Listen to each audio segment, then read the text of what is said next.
আসে ভাই, আপনার আসছেন ভাই, কান্না আসে। এমন একজন মানুষ, একটা কুকুর চাচ্ছে একটু ভালো জায়গা থাকে ভাই। আমরা কুকুরে গর্ত করে খের দেই, কত সেরা কম্বল দেই, একটু দয়া করেন ভাই। কথাটা কিন্তু আজকে শুক্রবার, তাই আসছিলাম আমাদের এলাকাতে একজন বিধবা মহিলা আছে, খুবই হতদরিদ্র, মানে ওনার কেউ নাই, মানে পাশে দাঁড়াবো যায়। তো বলছিল আমাদেরকে যে ওনার ঘর ছিল, ঘরটা ভেঙে গেছে। তা আসেন ঘরটা আগে দেখে আসি, তারপরে কথাবার্তা বলতেছি। এই যে দেখেন, একটা মাটির ঘর ছিল তার, কিন্তু ওই মাটির দেওয়ালটা পইরা দেওয়াতে এই যে তারপরে না সিরা খেতা, তারপরে মানে টুকরা কাপড় দিয়া সে আপাতত জীবন যাপন করতেছে। ঠিক আছে, তো আমরা চাইছিলাম যে ওনাকে একটা ঘর কইরা দেওয়ার জন্য। ঠিক আছে, তো এই দেখেন কি অবস্থা, একদম বাজে অবস্থা। তো আইসা তার আজকে পাই নাই। তো আগামী শুক্রবারে ওর সাথে দেখা করবো, কত টাকা লাগে আর কেমনি কি করা লাগে। ইনশাল্লাহ আমরা স্থানীয় ভাবে কিছু টাকা পয়সা উঠাইছি, আর আপনারা দেওয়ার চেষ্টা করবেন। মানে খুবই একদম বাজে অবস্থা। তো এই যে দেখেন ঘরের ভিতরে গেলে আরো একদম অবস্থা গরম, কারেন্ট নাই, বাতি নাই, মানে কিভাবে যে জীবন যাপন করতেছে, মানে এটা বলার বাইরে, আপনার না দেখলে বুঝতে পারবেন না। ঠিক আছে, খুবই মানে একদম বাজে অবস্থা। তো আশা করি সবাই আমার ভিডিওটা দেখবেন, এবং যারা মানে টাকা পয়সা দেওয়ার ইচ্ছা, এই নাম্বার, একটা নাম্বার দেওয়া হবে, নাম্বারে যোগাযোগ করে মহিলারা সরাসরি আইসা কিছু দেওয়া যাবেন আপনারা সবাই। চলেন, এবং এবারে ঘরের ভিতরে আপনাদেরকে দেখাই ভিডিওতে কি অবস্থা, ঘরে কেমন জীবন যাপন করছে। এই দেখেন একদম বিহাল অবস্থা, যেটা ছিল মাটির ঘর, মানে ঘরটা পইরা দেওয়াতে যে কাপড় দিয়ে আপাতত বসবাস করতেছে। এরকম ঘরে কিন্তু একজন মানুষ বসবাস করতে পারে না, থাকার উপযুক্ত না। ঠিক আছে, তারপরেও কি করব, কারণ নাই কোনো কিছু দেওয়ার মতো।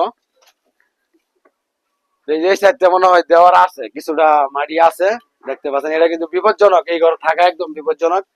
কোন মুহূর্তে কোন সময় এই মাটি পইরা যা, মানে মানে অরুণার উপরে পড়ে বলা যায় না। কারণ অবস্থায় দেখেন এই বাজে অবস্থা, এইভাবে কি একটা মানুষ একজন জীবন যাপন করতে পারে? মানে থাকা খাওয়া সব একসাথেই। এই যে দেয় লাইটটা দাও তো, এই যে দেন, এই যে দেয় আমি, এই যে দেখেন, এই যে বিছানা, এই যে ঘর, এইভাবে কি থাকা সম্ভব একটা মানুষের? কখনো না।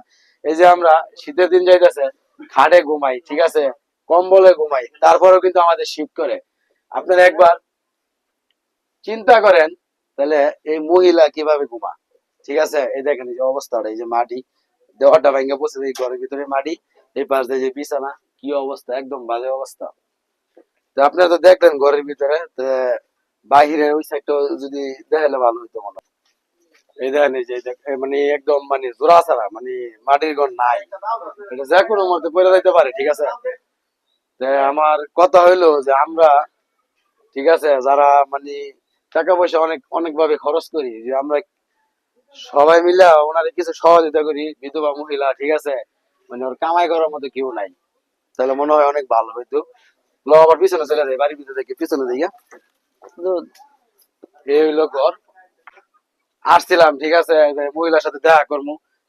মহিলার সাথে দেখা হয় নাই, ওর বাড়ির পাশে একজন লোক পাইলাম, আমরা ওর কাছে জিগাই, তারপরে আপনারাও শুনেন কি বলে, এই মহিলার কি অবস্থা, কেমনে চলে। আসসালামু আলাইকুম ভাই। ওয়ালাইকুম আসসালাম। ভাই ভালো আছেন? আলহামদুলিল্লাহ। আলহামদুলিল্লাহ ভাই, আপনারা আসছেন, এসে অনেক খুশি হলাম শুনে হইরা।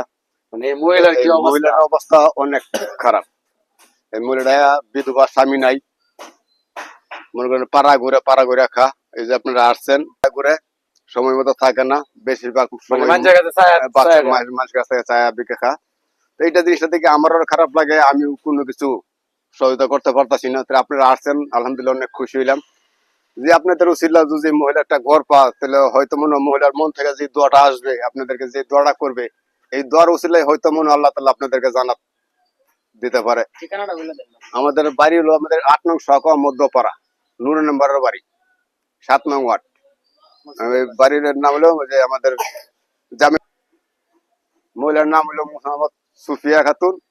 ওনার স্বামীর নাম আছে লালু মিয়া। ওনার স্বামী মারা গেছে প্রায় আজকে 10-12 বছর ধরে।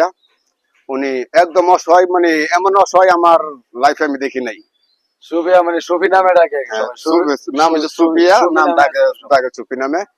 কিন্তু ওনার, আপনি তো দেখছেন ওনার ঘরের ভিতরে কি অবস্থা। আচ্ছা, তাহলে আগামী সপ্তাহ আসলে কি মহিলার কাছে দেওয়া হইব? আগামী সপ্তাহ আপনি যে আসেন, তাহলে আমি আজকে তো বাড়িতে আছি, আজকে ওনাকে বলে রাখবো যে আপনার লোক আসছে, লোক এসে খুঁজে গেছে, আপনার বাড়িতে থাকেন। আগামী সপ্তাহ শুক্রবার তারা আসবে, তাহলে ওনার বলে গেছে, আমি ওদেরকে বলে ইনশাল্লাহ। আমরা আগামী সপ্তাহ ইনশাল্লাহ আসবো, আর আমরা কালেকশন করা শুরু করবো। ঠিক আছে, আগামী সপ্তাহ বলবো কয়টা উঠছে, তারপরে মহিলার সাক্ষাৎকার নিবো। যদি আপনার ভালো লাগে, তাহলে অবশ্যই মহিলার মুখের দিকে তাকে এই যে গোটা থায় আপনাকে যদি হৃদয় একটু হলো নাড়া দেয় তাহলে অবশ্যই কিছুটা ওরা হেল্প করবেন। ভাই কান্না আসে আমরা- ভাই, আপনার আসছেন ভাই কান্না আসে। এমন একজন মানুষ, একটা কুকুর চাচ্ছে একটু ভালো জায়গা থাকে ভাই। আমরা কুকুরে গর্ত করে খের দেই, কত সেরা কম্বল দেই। একটু দয়া করেন ভাই কথাটা মহিলার কিন্তু যে দিকে। একদম মানে সঠিক কথা বলছে, যারা আমার ভিডিও দেখবেন অবশ্যই কিন্তু কথাটা মাথায় রাখবেন। আমরা অনেক টাকা অনেক ভাবে কিন্তু নষ্ট করে ফেলাই। আমরা এই দেখেন শীতের দিন খাড়ো ঘুমাই, কম্বলের নিচে ঘুমাই, এই মহিলা কিন্তু খেতা মানে মানে চার কেন্দ্রের বেড়া বানায় তারপরে ঘরে ঘুমা। চিন্তা করেন ওই কতটুকু কষ্টে আছে। আমি আজকে আর এই কিছু বলবো না, আজকে এই পর্যন্তই। সবাই আসসালামু আলাইকুম ওয়া রাহমাতুল্লাহি ওয়া বারাকাতুহু।